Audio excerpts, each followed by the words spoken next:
our former mayor. Let's please welcome Harry Kim.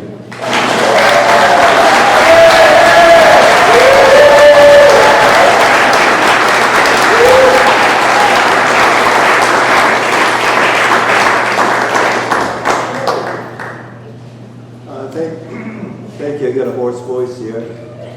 Raise your hand in the back if you can't hear me. When Roy called me several weeks ago, I didn't know who this Holly was.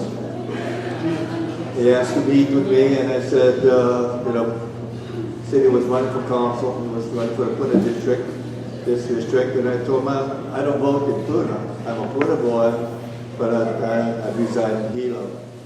And he asked if we could meet because he wanted to talk to me and inquire about what I thought about things and learn from that. At that time, I told him I would because I get called by different politicians to endorse or support. Although I do not support candidates. I never have, and I feel it's a personal thing not to go out and endorse. But he was willing to sit down and talk based on that understanding that I would not endorse him in regards to any election or any other candidate. The odd thing about this guy, I thought, was he was asking all the questions. I thought that this is the first time in so many candidates I speak to, and I guarantee you I speak to a lot of them because of job.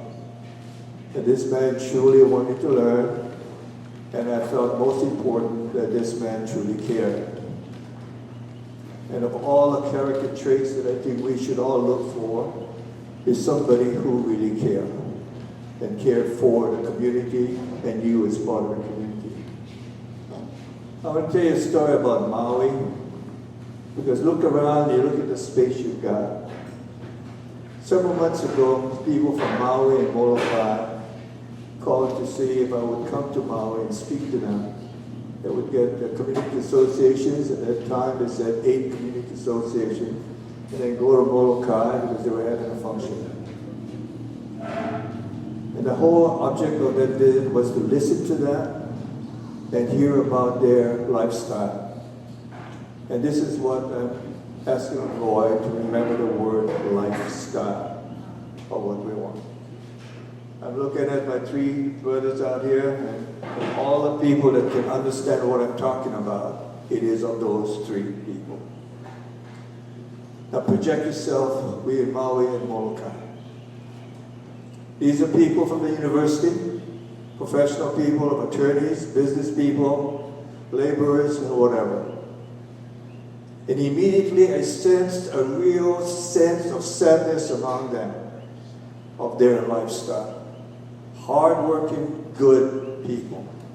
Not very active in any real politics, but very, very discouraged, disappointed, angry, and disillusioned in regards to the political nature of this state, not just Maui, and that includes Puna.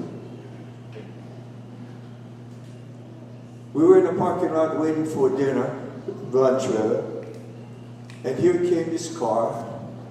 And the guy came out and said hello to one of the people he was standing with. And he reached in the back and took out a baby. And here came another car shortly thereafter. And he gave the baby to the girl and she strapped it in a car seat. And they waved by. And guys who invited me there said, look at that, Harry. That is our lifestyle. Husband and wife work. What they have to pay for room and board or lodging is just unbelievable. That takes the majority of their salary. And that's the sadness we're talking about of a lifestyle that lost. You go to Molokai, and there was a lot of people at this gathering. I'm talking Molokai. Our population of Molokai today, because of jobs, is less than 7,000 people. And I swear in that gathering, there was 300 people. And because I don't know the Molokai Maui people, I asked them, my host, where are the local politicians? And they kind of chuckled. And I said, didn't you invite them? They said, oh, they were all invited. But none of them showed up. And this is the saddest about the relationship of the people in their government. Before I left, they asked me if I would write a letter for them, and a viewpoint letter to their newspaper, Maui Times.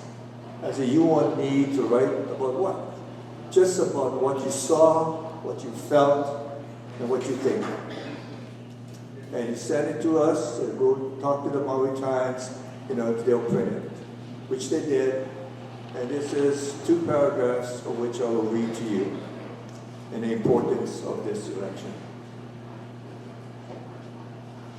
I ask that our government leaders really focus on our responsibilities to social, environmental, and cultural care in the stewardship of Hawaii. I ask for understanding that the sadness expressed is not just about the public lands and the development of industry. This is about the relationship between the people and their government. This is about a hope for a government that is an extension of the people and not for big business and special interests. This is about a hope and belief that we all seek, that our government will be of fairness and do what is right by law and a sense of what is right. This is at the heart of people's trust with their government. I ask all of you people to know, and I'm sure you do know, we are in trouble in this country, in this world too, because you and I, yes, you and I, have allowed our leaders to be of a certain type. And you damn well know some of them that you voted for. Whether it be at the national level, the state level, or the local level. I am asking you to realize that who you vote for is of extreme importance. And I think you know that today you're closer to 14 or 15,000. You should know how powerful you are in the numbers game of an election. You should know that Puna is now the largest district in population on the island of Hawaii. You are something to reckon with. But the only way you will make that happen is you let Roy and other politicians what you demand and expect of them as your worker. I do believe Roy cares. I do believe he will do a good job, and if he don't, we'll just kick his ass.